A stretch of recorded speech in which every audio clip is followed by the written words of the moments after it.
Now, I mentioned at the start of this that there's a couple of things I've got to do as a parent. There are two main things. Number one is this principle that I'm going to go through with you right now, okay?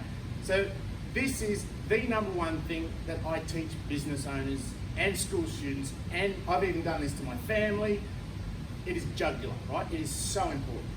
Now, as we go through life, we have this thing called the line of choice, and we are always making decisions. And you know what? Sometimes if you don't make a decision, that's actually a decision. Now, you are where you are today because of decisions you made or didn't make, and the subsequent action that followed those. So I'm going to use a story about a guy or a girl, doesn't really matter, called Don. Right? So it could be either gender. And Don's been working at this particular business for quite some time. And Don thinks they're a bit of a rock star. You know, they think they know everything about the business. They think they're really good at their job. They think the boss is a bit of an idiot. You know, the business wouldn't be what it is without Don.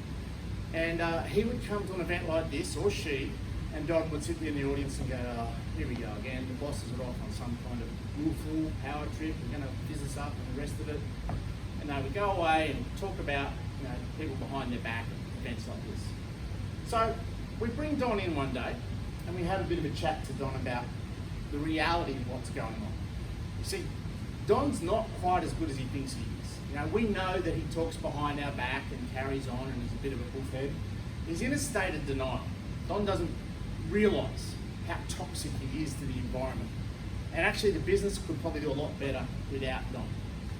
And this is quite confronting to Don initially, and he kind of wants to stick his head back in the sand. And to be honest with you, my personal story of denial, and this is something that I've shared with the ladies, was last year, 12 months ago, I had a gastric sleeve operation. So in the last 12 months, I've lost about 40 kilos, right? And it's funny, you know, I've been in a state of denial for most of my life about being overweight. And people would say to me, oh, you're not overweight, and so forth and so on. But the fact was, I was in a deep state of denial. And it's only now when I look back and go, oh my God, I was really overweight. So sometimes you need that outside perspective to wake you up. Denial is something you may not even realise a lot of the time. And it takes life giving you wake-up calls to bring that to a reality. So Don has a bit of a wake-up call. And then he starts to make some things called excuses. He goes, you know, it's the machine that I'm working on. It's a crappy old machine, doesn't work properly. And we bring Don in and we have another chat with him. And we say, look, Don, when you were away last week, Andrea over there had a day on your machine. She actually had 27% higher output during the day. So it's not your machine, mate. And Don stops and thinks for a minute, and then he starts to do blame. He says, oh, it's my missus. You know, she's such a cranky old cow. She makes my head explode. It's my kids. It's the government. You want some cheese with that wine, Don? You know, my parents didn't cuddle me enough as I was a child. Blame everybody else's fault but his. So over time, we work with Don, we start to teach him some of these principles. Don starts to realise that he has a choice. Up until now, he's been a bit of a victim, all right? It's always everybody else's fault, life sucks, got nothing to do with me. But he starts to learn how to become a bit more responsible. Now, responsible is an interesting word. It means we are able to respond. Yeah, it's that simple, particularly in Australia. You're born or live in Australia, you've won the lottery of life. Particularly now with the last 12 months that we've had. We are the luckiest country on earth. We have a choice to be able to respond. I was talking to someone the other day someone had been living in Iran, and you know, bombs and that going off all the time. And we come over here and it's like nothing's happening. It's so peaceful and we're so lucky. So really we do have a great opportunity to be responsible. And particularly when you work for an organisation like Christian and Yvonne have. Do you know how many people get the opportunity to get personal development wise help like this in business? Not a great deal, all right? Then we start to work on becoming accountable. Now the key word here is count. See, life's a series of counts. Do you, whether it's in your family, you know, how often do you tell the people who mean the most to you that you love them? How much time, how many minutes are you spending with the people you love? What about your exercise? How often a week you're exercising? It's the same in business. The language of business is numbers. It's about counting. So keeping some accountability. So Don starts to get some accountability. He's becoming more responsible. And finally, at the top of the ladder here, we have this thing called ownership. Particularly in this country, you're in your own ship. You get to choose how you want to live your life. All right? So you can either be down below the line, lying in bed and having a bitch and a moan and a pity pool party, or you can get in your boat and row with your oar wherever you want to go. These people up here are called the victors. Now, I mentioned before today I was going to share with you some finer distinctions and what that actually means. This principle I've been teaching for 5 years or so, and people would sit there and listen to me and they go, yeah, Brad, I get that. I play above the line all the time. I'm really good at it. But when I started working with them, their words and their actions didn't match up. And I needed to find some finer distinctions to help people really get this principle. This is the number one thing I'm going to get my kids to understand. So I started cutting and slicing it to help people understand what these finer distinctions are. So the first one is, you play above the line, you get results. If you're going to do something, you freaking do it, and you get a result. Otherwise, you have a reason. Now, reason is a fancy word for an excuse. Okay? So if you're going to do it, do it. If you can't do it, say you can't do it. But always, don't come up with reasons because employers hate it. Proactive versus reactive. Proactive means to act forward versus react. React is where you just do the same thing over and over. Who's heard of Tony Robbins? Anyone here heard of Anthony Robbins? A few people would have. So I did an Anthony Robbins workshop probably 3 or 4 years ago now. And you do 3,000 people, right, in this massive arena. And we did a firewalk. He's famous for people doing the firewalk. One of the things we did over this 4-day course was we played Simon Says. So you know Simon Says, they kind of trick you with words and that to get you out. Simon Says, da-da-da. So 3,000 people. And I could be a little bit competitive sometimes. And I thought, yep, I'm in, I'm going to win this. 3,000 people. I'm out after like 2 rounds, I'm done. And they get down to the final 6. And there's 6 people up on stage. And they go through the rules again. Simon Says, and anything after this part here, it doesn't count.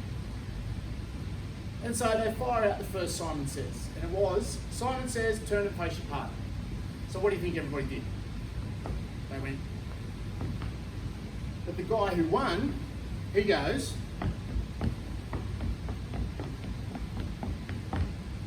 because Simon says turn, and if you put an and, the rest of it doesn't count. So out of 3,000 people, this guy won. And so it's a big cheer and everyone goes off stage and they asked him, so how come you won? Why are you up here and everybody else is down there in the audience? And he stood there and he thought for a minute and he said, every time you gave an instruction, I stopped and I thought. It was proactive rather than just reactive. How often do we hear something and we just react? We just instinctively, and a lot of times it can be a negative reaction, yeah?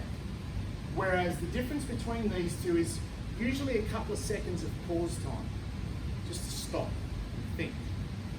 Don't react, do what you've always done. And again, first step to any change is conscious awareness, like with the I know thing that I shared earlier. So proactive versus reactive. Inside versus outside. Right, everybody right now, put up your fingers, 100% participation, and point at me like this. Ready? Go. Everybody, point. Great. Now, hold them there. We've got one finger pointing out at me. We've got one finger pointing up to God, Allah, universe, wherever you want it to be. But there's 3 fingers pointing back at you. Thank you. Please put your hands down. So 60% of it is coming back to you. Above the line people go inside first. When something bad happens, the first thing they do is go, how did I create this? What was my role in this? Below the line people like Don was originally go outside. They want everybody else to take responsibility for them. It doesn't work that way. Present and the future versus the past. What can you do about the past? Nothing. One thing, learn from it. Okay? So watch your languaging when you're talking to people. If I've met someone new and I hear them talking about the past, and particularly negative things about the past, I know they're spending a lot of time down here, blaming, excuses and denying. The business owners that I love hanging out with and my friends, we talk about the present and the future. What's going on for you in your business right now? Where are you working towards in the next 12 months? What's the best strategy that's working for you? Ask yourself, when you're having conversations with people, where's your time conversation focused? Is it in the past? And it can be if you're learning about it. Or is it in the future? Acceptance versus justification. These finer distinctions making sense? Yeah, helping you see how this sort of works. Yep. And you know what? Some of you have probably got squirming guts right now. I remember the first time I started really getting this, and I didn't get it first time either. But yeah, it was very uncomfortable. So acceptance versus justification.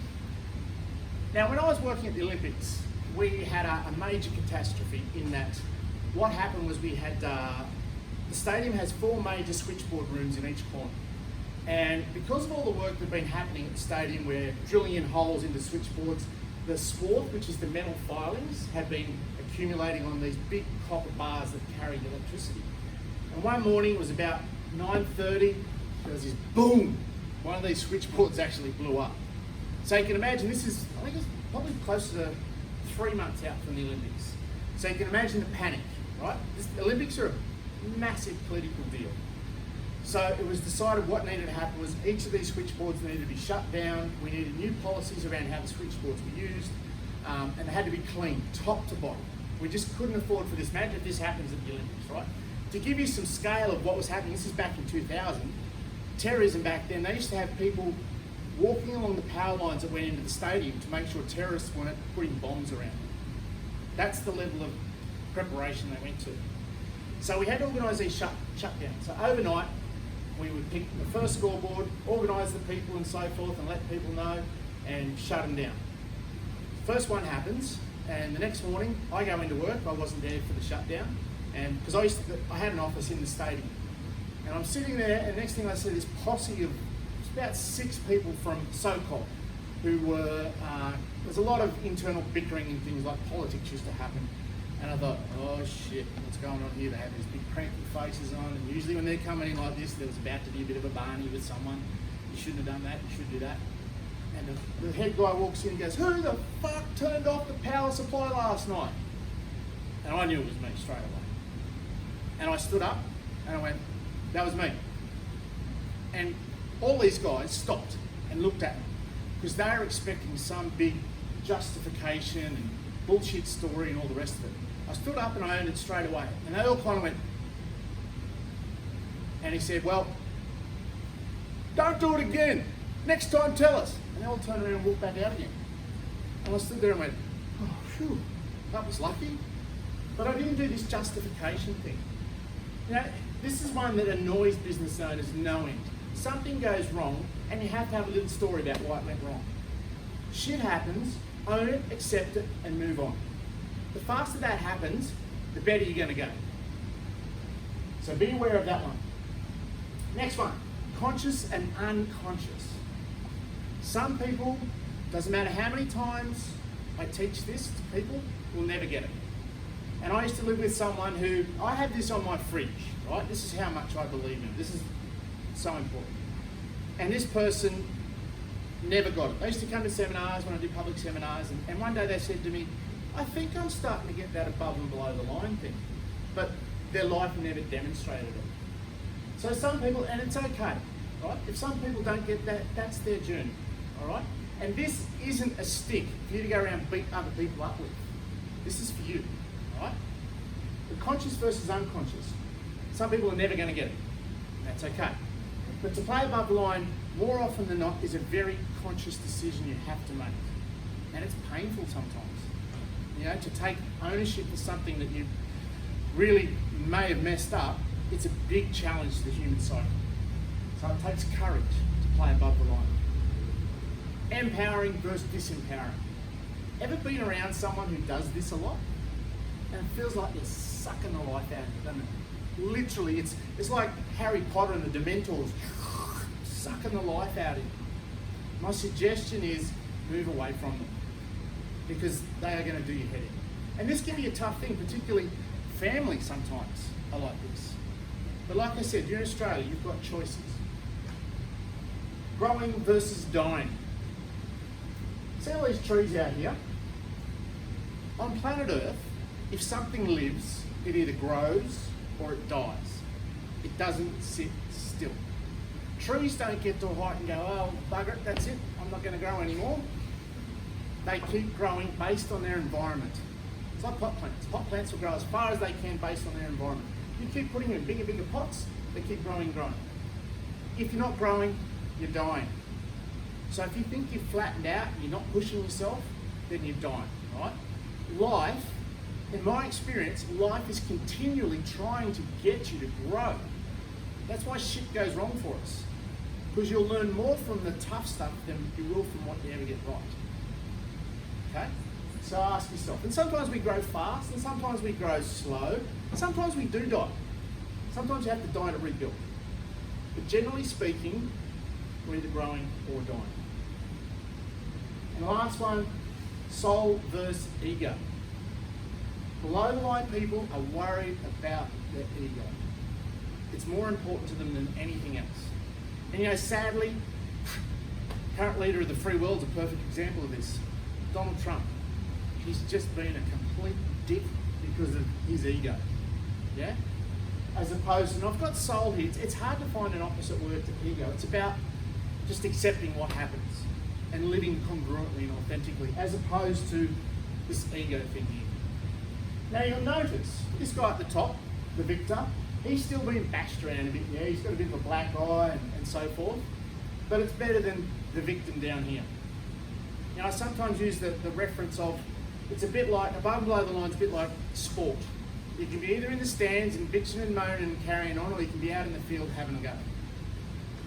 Now, I said this isn't easy, and it's not. It is really, really hard. You know what? Nobody lives above the line all the time. In fact, who knows the Dalai Lama? You guys know who the Dalai Lama is?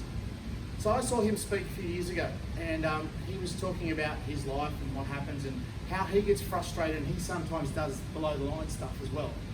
And I thought, fair dinkum, here's a guy who meditates for 8 hours a day, and he still doesn't play above the line all the time. And I realised that it's not about being up here all the time. It's about how quickly you can catch yourself down here and then get up here.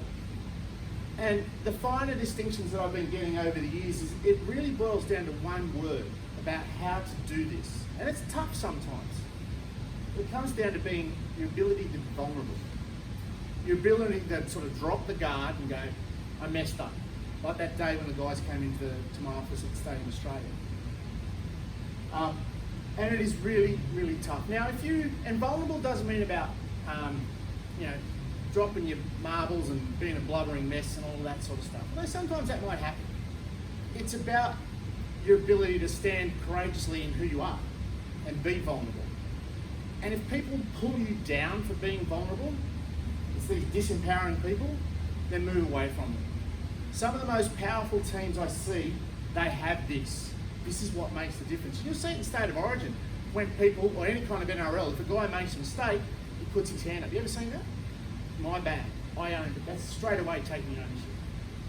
So the ability to be vulnerable is one of the greatest things you can do. And it's tough. It's really tough. And it's just one of life's greatest irony in that being vulnerable is actually one of the most powerful things you can do. Because if you can conquer that, you've got the power to be able to conquer anything you want to conquer. So, above and below the line, and all our finer distinctions. Let's see a raise of hands if it's okay to strive to play above the line. Let's see it. Everybody up? Fantastic. Thank you very much. Any questions? Stunned?